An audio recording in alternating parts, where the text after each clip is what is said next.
The PoPolitickin show is brought to you by Audible. With over 180,000 titles to choose from, Audible is great for any continuous learner wanting to grow and expand their knowledge and insight. Go to www.audibletrial.com/POAudio and get an audiobook of your choice free with a 30-day trial. After the trial, your paid membership will begin at $14.95 per month. With your membership, you will receive 1 credit every month, good for an audiobook on Audible. Cancel before your trial ends and you will not be charged. So go to www.audibletrial.com/POAudio and download a free book by Tony Robbins, Grant Cardone, Napoleon Hill, Les Brown, Damon John, and more. Always remember that knowledge is power. PoPolitickin.com. Hey, this is Rico from the group Sizzle Funk, and I'm kicking it with my boy on PoPolitics, and we doing our thing, and we'll be right back at you.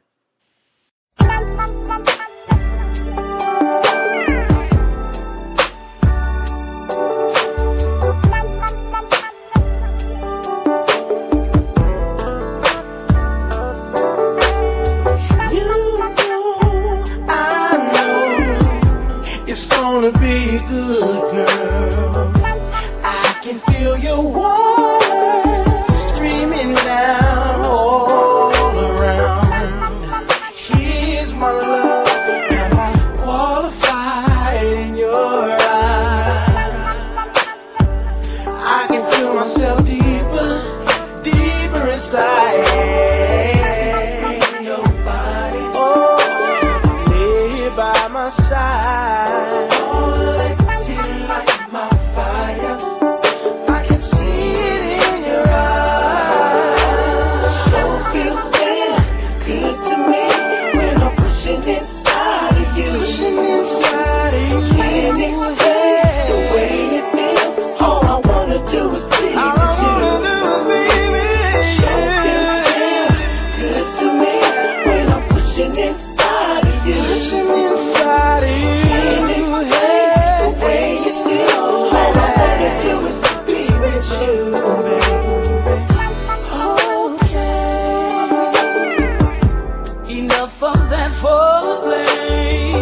Something's telling me that your body's soaking. So here's my love.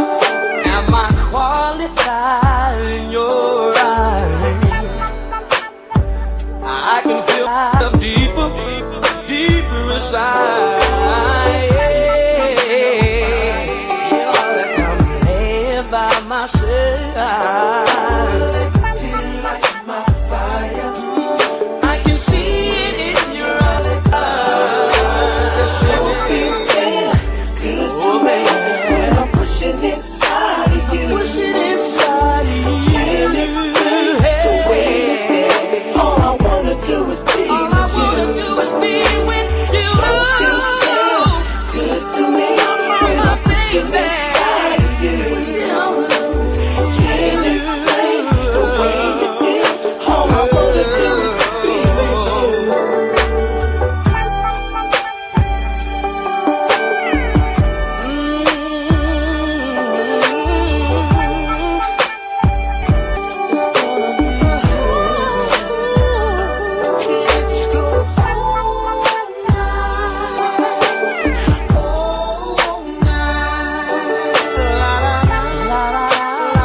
Welcome back to PoPolitickin.com, your home for self-help meets hip-hop. Make sure you download our app on iTunes and Android. I'm now politicking my homie Rico Crowder. How you doing, bro?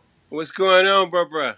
Chill, man. How you doing? Everything good? Lovely? Yeah, man. Out here, we all getting ready for this No Limit reunion tour, and it starts in at the Essence Festival on July 2nd.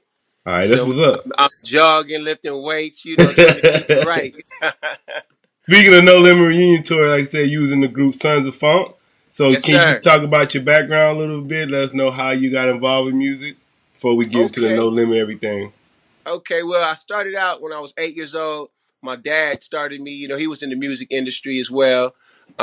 He put me in a group with him and my brother and another little guy down the street, and so we had like a little singing group, kind of like the Jacksons and so forth.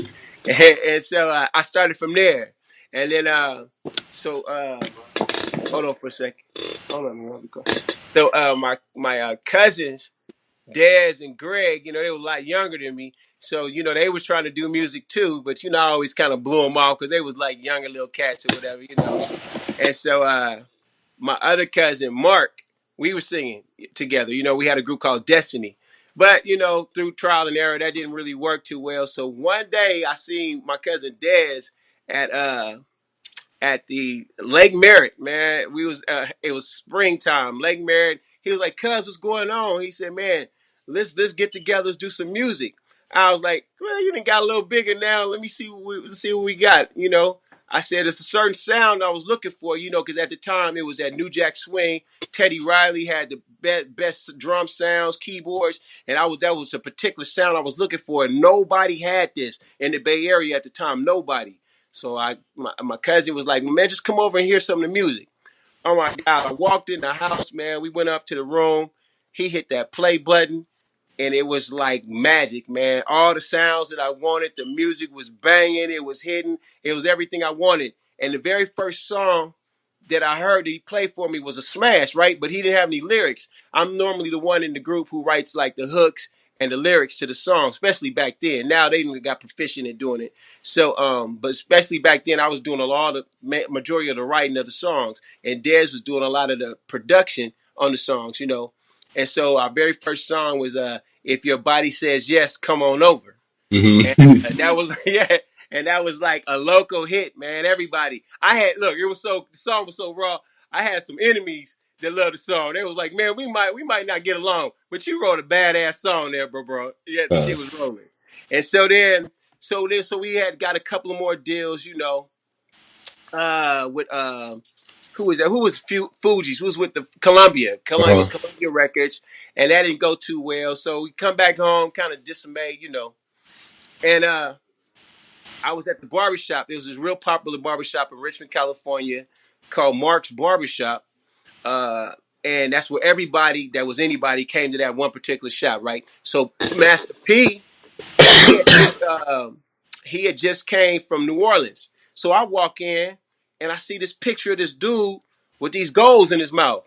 And he with a gang of other cats, right? So I asked my homeboy Alamo, he was really well known little cat. He was like one of the first guys to ever put a record out at 16 when he did. So, we was real tight. We've been knowing each other since we were like 3 years old.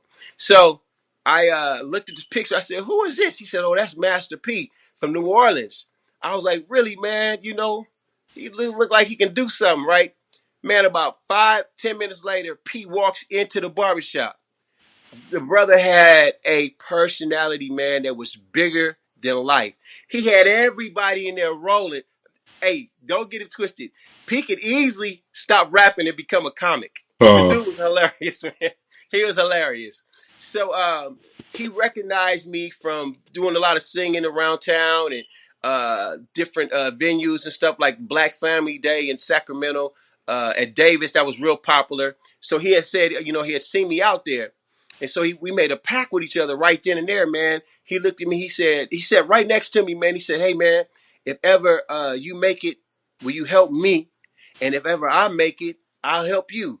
I was like, "Man, hell yeah, man." I was broken in glass on the concrete. You heard me? I was toe up. So, I was just basic, bro. I had a little job, but Of course, I wanted, because I don't know, rap at the time was rolling. You know what I'm saying? NWA, they was doing their thing. We was going to do a little deal with Hammer, but another little dude that was in my group kind of messed up the deal. You know what I'm saying? So I said to myself, if ever I meet another rapper that I think is going to be successful, I'm gonna be his homeboy. You right? So I'm gonna hook up with him. So it just so happened, P, man, and then so we kept this pack, and we would see each other from time to time. P, it was so weird, man. He had like 2 or 3 different apartments. So where I was staying, I would see him all the time. Then he had a little duck off apartment by my boy's sister house, right? I see him over there. Then my best friend's girlfriend had an apartment right across from Sonia C. So everywhere I go, I would see P. So we would always we really became friends. All of a sudden, man, E40, right? He was real popular at the time. He still is. He has an uncle called his name is St. Charles, who gave Master P the game on how to blow up.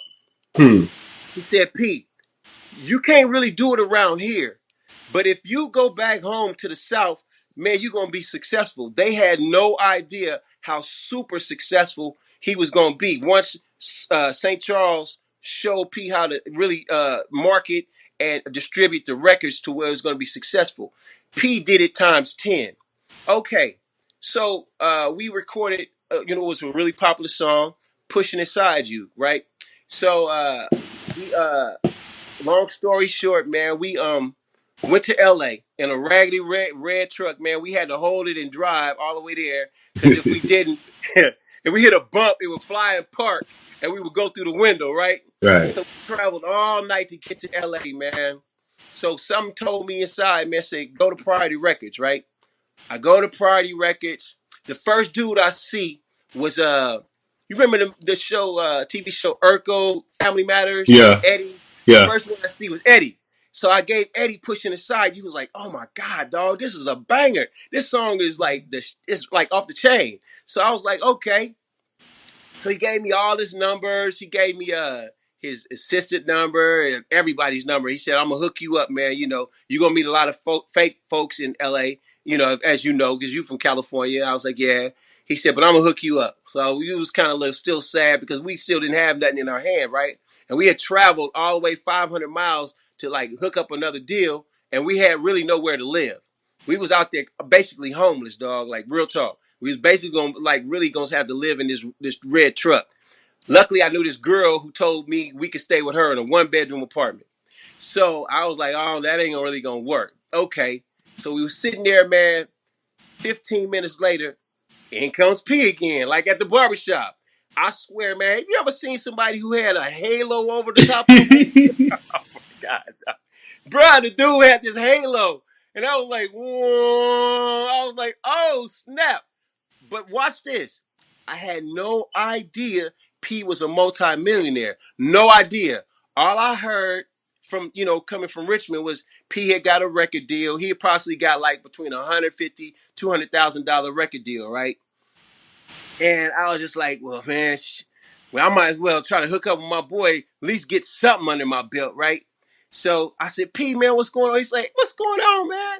I said, yeah, man, we want to hook up with you, dog. We need a deal. We out here bad. You feel me? He was like, man, you really still singing? I said, yeah, you still rapping? He said, yeah. He said, come on with me, man. Let's go upstairs. I was like, oh, okay. So we get on the elevator, and he says this, man. He said, listen, if your music is what you say it is, I'm gonna make you guys one of the most popular R&B group in the world, especially in the United States.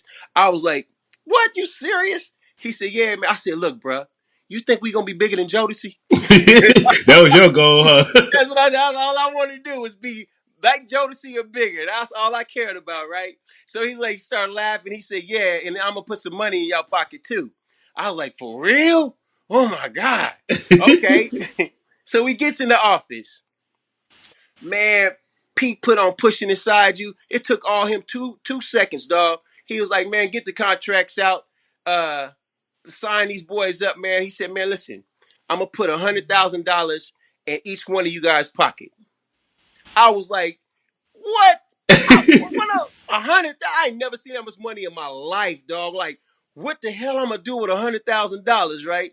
So he started laughing, and everything. So he's like, man, that's just beginning, man.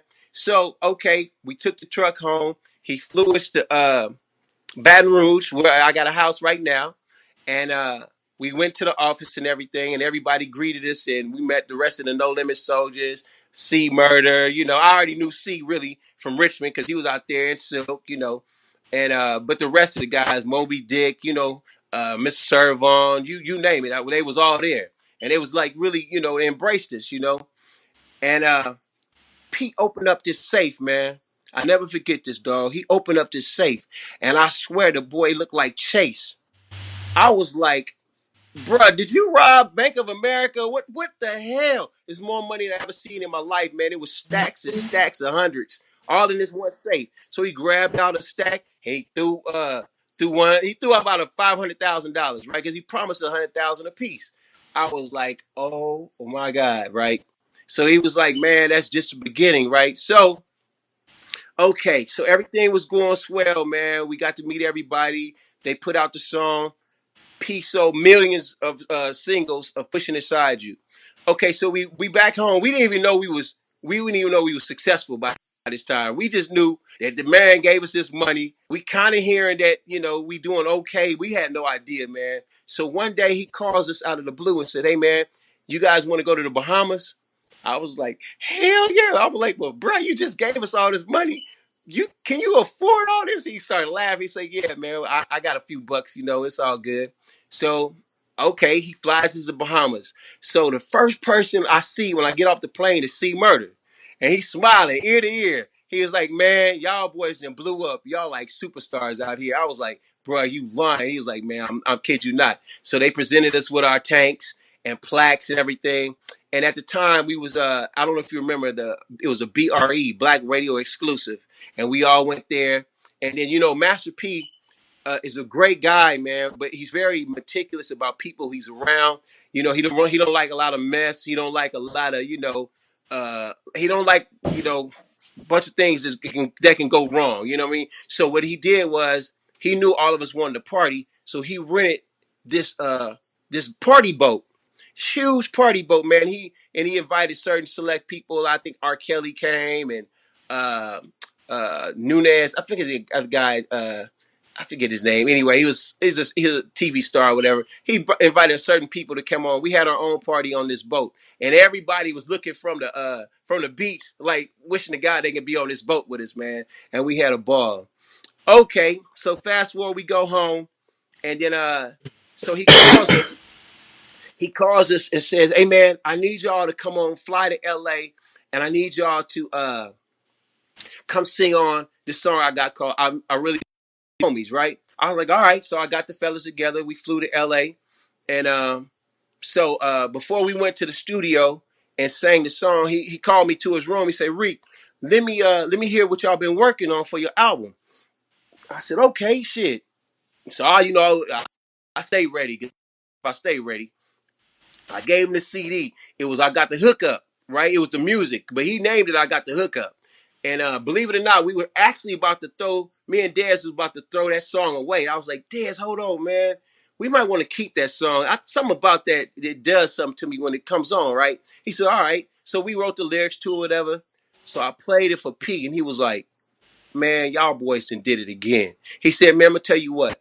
That song is going to be the lead single to the movie I Got the Hookup. I'm going to put my part on there. After I finish, we're going to finish doing I Miss My Homies. Then we're going to go record I Got the Hookup. I was like, bro, are you sure? He said, yeah.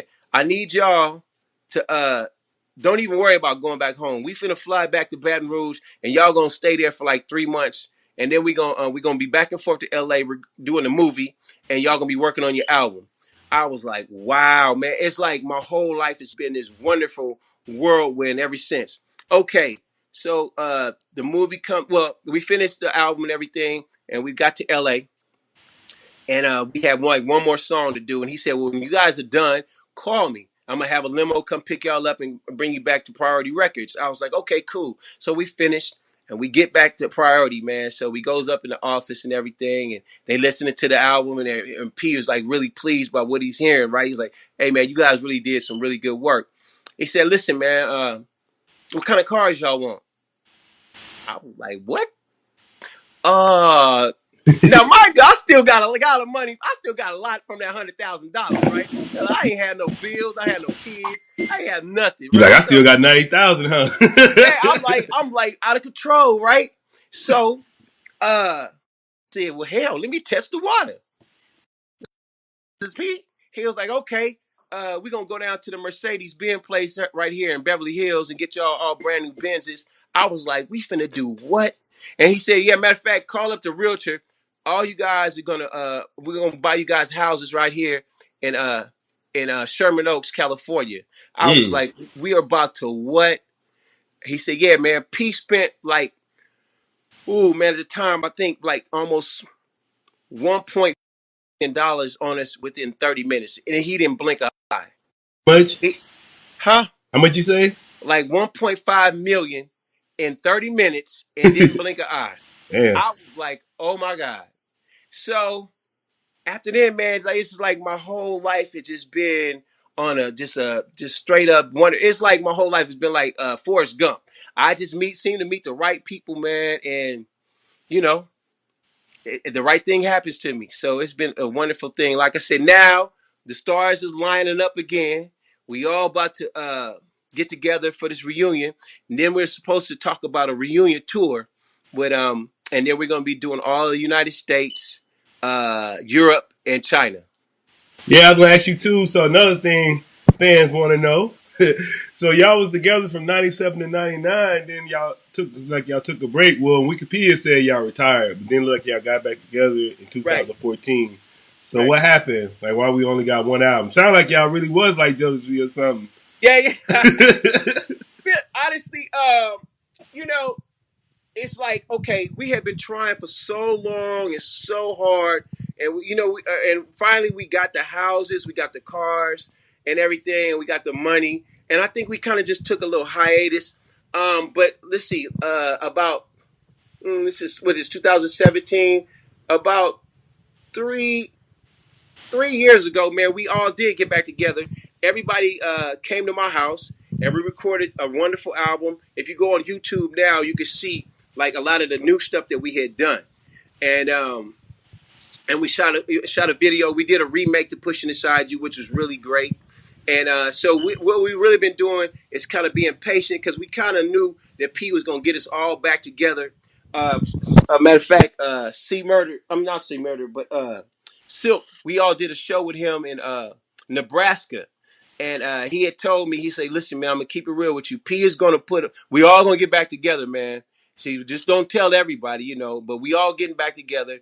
P is just waiting for for this one little deal to come through with Coca-Cola, and then we're all gonna get back together and we all gonna start putting out some more records. So that's what we really been trying to do. And then my loyalty is so strong to P, man. You know what I mean? It's like really, it's past just the music and the money and everything. Because you got to remember, I knew P before he actually blew up. When he had just really just Yeah, y'all opened. made the pack, right? Yeah, we made that pact, man. We both were broke. You know what I'm saying? Well, maybe not him as much as me. You was broke as glass though, right? I was broke as glass, bro. You feel me?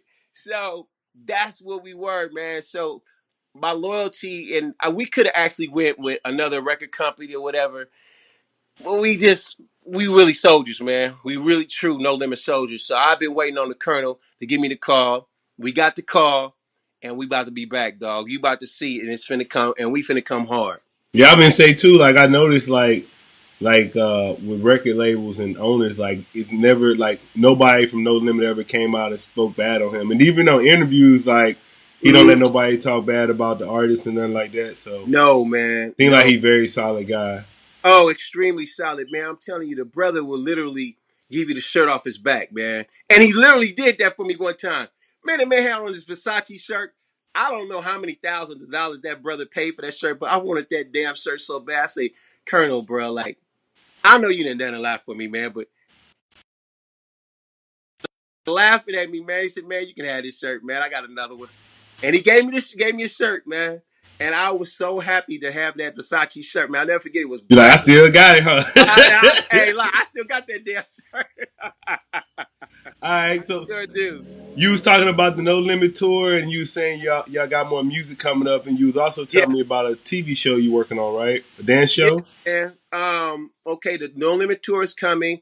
Sons of Fun, we got a hot one. It's called Southern Girl. Man, when I tell you it's a radio smash, man, and it's not as suggestive as Pushing Inside You, but the longevity of the song and the commerciality of the song and the you know, man, it's one of them songs that'll last and play forever. So we're gonna be dropping that, you know, when we get with P and everything. We're gonna put it on a, you know, on a radio level, and then I have a TV show, and my kids, man, I got twins that are 15 years old, boy and a girl, Rico Jr. and my daughter Jade. It's just like Soul Train, and they're the host, and we're inviting like young, up and coming rap uh, singers, you know, whatever, comedians, what have you, to be on the show, and we have dancers. Just like it's just like the same Soul Train setting, you know, but a little younger crowd. And then I'm getting it ready for NBC, and I'm gonna have some execs check it out and see if we can get a deal. But it's already gonna be on TV out here on CW21. And then you was talking about like classic. I feel like Pushing Inside of You is a classic. Yes, it So is how you feel definitely about that classic. song? Still, I know it's Oh still man, going on. bro, let me tell you what's good. I still get checks to this day from some of the weirdest places you wouldn't believe was playing the song. Bulgaria, Indonesia, Africa. One time I got a check from JetBlue. They was playing the hell out of the Hmm. song. JetBlue, man, from there. They sent the money to, you know, BMI, and I saw how many times they were playing it. I guess whatever they was playing on the jet for, or whatever, somebody wanted to get pushed. And then, are you the lead on that song? No, it's Dez and rest in peace. It was Ricky J. He was actually the fifth member in our group, but it was so weird, man. When we signed with P, when we got back home, he was murdered. You know, Mm. and so we have a new member. His name is Jerry, but he's not really new. To y'all, he new, but he's been around for years in the group, and so he's singing the second part. Hmm. Yeah. And what are some of your interests outside of music and entertainment? Um. Let's see. Real estate. Uh.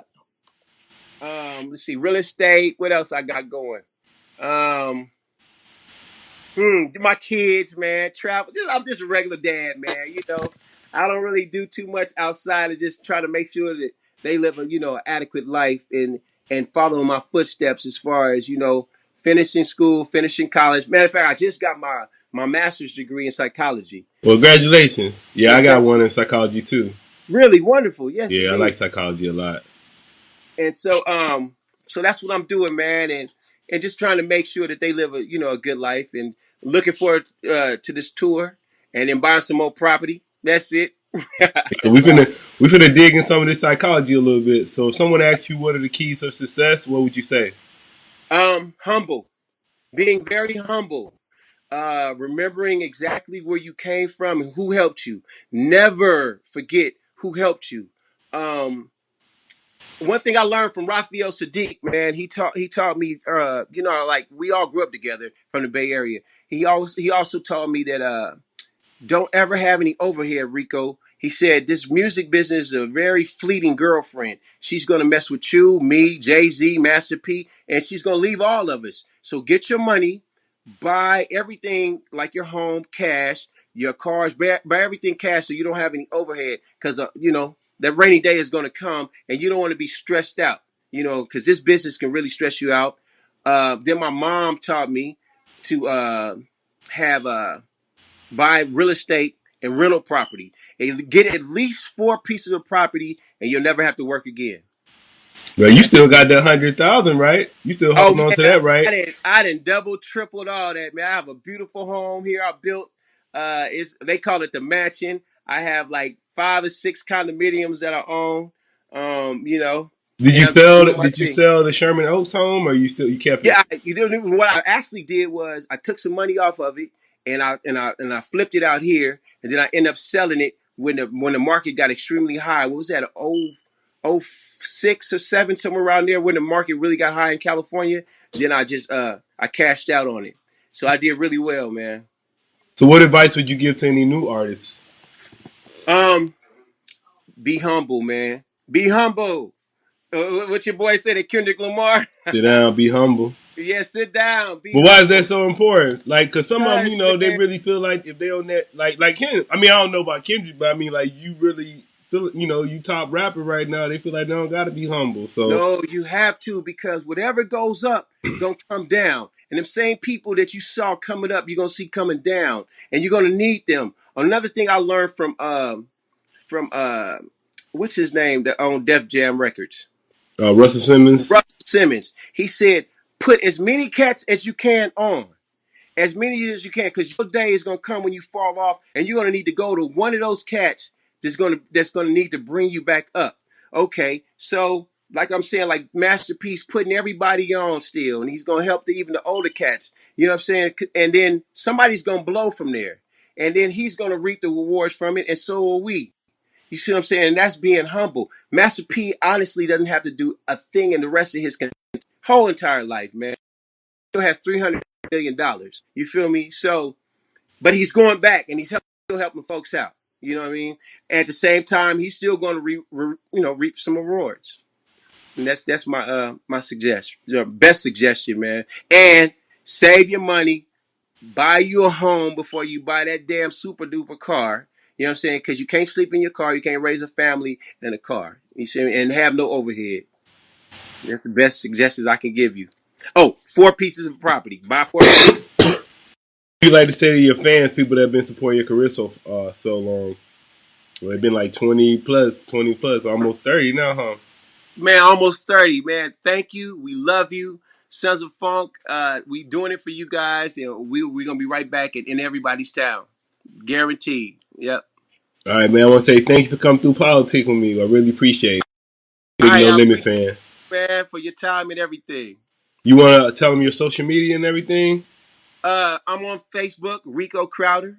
I'm on Instagram, Rico Sons of Funk. I don't do the Twitter thing too much. I'm old school, man. Shit. You can't do everything. I just barely figured out how to do Instagram, PoPolitickin.com. Thanks for listening to PoPolitickin.com, a self-help meets hip-hop brand. If you are an artist or business owner wanting to be featured on PoPolitickin.com, contact us at PoPolitickin@gmail.com.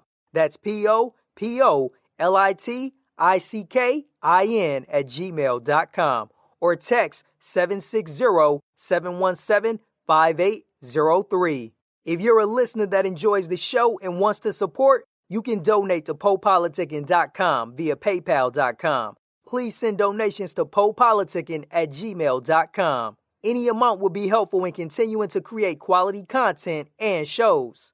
As always, check out PoPolitickin.com for past episodes. Make sure you subscribe to PoPolitickin on iTunes, YouTube, Podomatic, Stitcher Radio, and Google Play.